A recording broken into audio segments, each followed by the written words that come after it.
Selanjutnya berdasarkan tujuan operasional. Nah, ada asuransi komersil yang tujuannya dapat untung. Untungnya buat siapa? Buat pemilik perusahaan atau pemegang saham. Biasanya asuransi ini dilakukan oleh perusahaan asuransi swasta nasional, ya bisa juga kerjasama antara nasional dan luar negeri, joint venture, maupun perusahaan negara atau BUMN seperti Jiwasraya gitu ya. Banyak lah ya, Jasindo ya. Ini semua perusahaan negara yang BUMN yang melakukan jasa asuransi ya, yang satu asuransi jiwa, yang satu asuransi kerugian. Dan mereka bisa aja nganut prinsip konvensional atau prinsip syariah ya, dua-duanya dilakukan.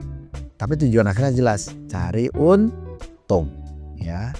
Nah, bedainnya di situ.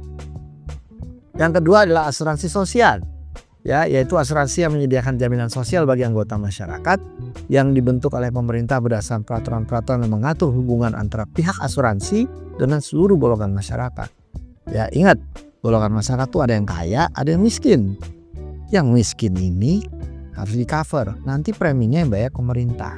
Kita kenal buat kesehatan ada namanya BPJS Kesehatan. Ya, sebagian besar masyarakat BPJS Kesehatannya itu di cover atau dibayarkan oleh pemerintah. Kenapa? Karena mereka masyarakat miskin yang harus dibantu. Ya, dapat bansos lagi. Ada lagi jasara harja kalau kecelakaan. Ya, itu disarankan ketika Anda ngurus SIM Anda harus bayar jasara harja. Ya, STNK juga mungkin juga dikaitkan dengan asuransi. Tujuannya sederhana. Jadi ketika nanti kecelakaan, ya udah ada yang mengcover. Ya, ada lagi asuransi untuk anggota angkatan bersenjata atau ASABRI. Ada lagi TASPEN ya, untuk pensiunan pegawai negeri ya. Ini semua diwajibkan oleh pemerintah, tujuannya agar mereka masyarakat itu terjamin hidupnya. Karena umumnya masyarakat nggak mengerti prinsip resiko. Ya, mengelola resiko dengan baik itu penting sekali. Menarik ya. Nah, sekarang kita akan membahas asuransi berdasarkan jenisnya. Ada asuransi jiwa. Ini merupakan asuransi dengan objek pertanggungannya berupa orang dan yang dipertanggungkan adalah kehidupan seseorang. Ya, jadi ada yang bilang nggak jiwa ya, harusnya life, kehidupan, asuransi hidup. Tapi kan dengan hidup nggak enak. Asuransi kehidupan agak susah. Akhirnya dipakai asuransi jiwa. Berapa jiwa? Ya, selain jiwa, jaminan dapat diperluas dengan kesehatan serta kecelakaan. Jadi asuransi ini memberikan jaminan perlindungan dalam bentuk pengalihan resiko keuangan atas meninggalnya seseorang, atas cacatnya seseorang, atau hidupnya seseorang yang dipertanggungkan. Kalau seorang kepala keluarga cacat nggak bisa cari nafkah lagi, keluarganya itu dapat uang.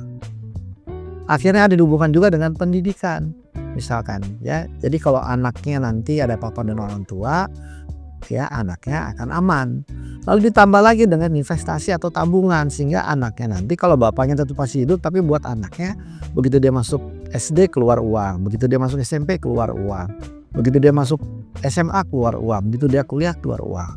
Itu namanya menabung untuk anak ya, asuransi pendidikan. Asuransi jiwa bertujuan menanggung kerugian finansial tak terduga ya, dikarenakan meninggal seseorang terlalu cepat atau kebalikan hidupnya terlalu lama, pensiunan contohnya ya. Nah, itu bisa jadi kadang-kadang asuransi itu digabung antara resikonya dengan tabungannya ya. Yang seringkali salah orang menyebutnya asuransi jiwa itu investasi. Itu salah ya, itu salah.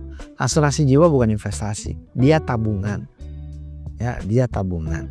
Jadi ada resiko murni plus tabungan, bukan investasi ya. Karena kalau investasi itu ada resiko hilang, kalau tabungan enggak. Nah, jadi kalau Anda asuransi jiwanya digabung dengan investasi, itu sudah salah konsep itu ya. Nah, jaminan atas asuransi jiwa akan diberikan apabila seseorang meninggal sebelum waktunya atau meninggal tiba-tiba sehingga hidup anaknya, istrinya, keluarganya tidak akan terlantar. Jaminan ini juga bisa diberikan apabila seorang telah mencapai umur ketuaannya dan tidak mampu lagi mencari nafkah atau membiayai anak-anaknya. Kenapa? Udah tua. Bayangin umurnya udah 90 tahun, udah 100 tahun. Nah, jadi resiko yang mungkin diderita dalam arti kehilangan kemampuan untuk mendapat penghasilan akan ditanggung oleh perusahaan asuransi. Kita mengenal ada produk whole life, jadi seumur hidup dia bayar asuransi, ya kalau ada apa-apa keluar. Ada lagi produk yang pensiun, begitu umur 55 stop bayar lalu tiap tahun keluar. Nah ini ada risiko kalau dia meninggal, ada risiko kalau dia cacat, tapi ada tabungannya. Begitu sampai waktunya maka tabungannya yang keluar. Ya, ada lagi asuransi term, ya pakai jangka waktu, asuransi berjangka. Ini bisa 5 tahun, 5 tahun, 5 tahun, 5 tahun. Ada lagi yang saya mau taruh deposito, tapi yang ada kalau kita pegang kartu ATM lebih banyak ngambil. Ya tahu akhir bulan nggak ada duit, ya. Makanya akhirnya mereka bilang kita perlu punya tabungan. Caranya gimana? Begitu ada langsung setor ke asuransi, nggak bisa diambil. Satu lagi, begitu ada uang masuk langsung setor ke zakat dan infak. Itu tabungan akhirat. Karena udah keluar aman dia. Ya, itulah jenis asuransi jiwa dengan produk-produknya. Bagaimana dengan asuransi yang satu lagi, yaitu asuransi umum. Sekarang kita akan masuk ke jenis-jenis produk asuransi umum. Ya, ini jadi tadi ada 2 asuransi jiwa dan asuransi umum. Kita akan bahas mengenai asuransi umum sekarang. Ya, ada jenis asuransi umum beragam ya, ada asuransi kebakaran, penyimpanan uang, kebongkaran, kendaraan bermotor, asuransi pengangkutan barang, uang melalui laut, udara dan darat, asuransi rangka kapal atau marine hull, ya, asuransi pelindungan debitur, asuransi kontraktor, asuransi perusahaan mesin dan pemasangan mesin, asuransi kredit, asuransi penjaminan untuk kontraktor yang sifatnya all risk atau semua risiko recover, asuransi elektronik, asuransi alat berat, asuransi surat berharga atau uang, asuransi liabilitas, asuransi kesehatan.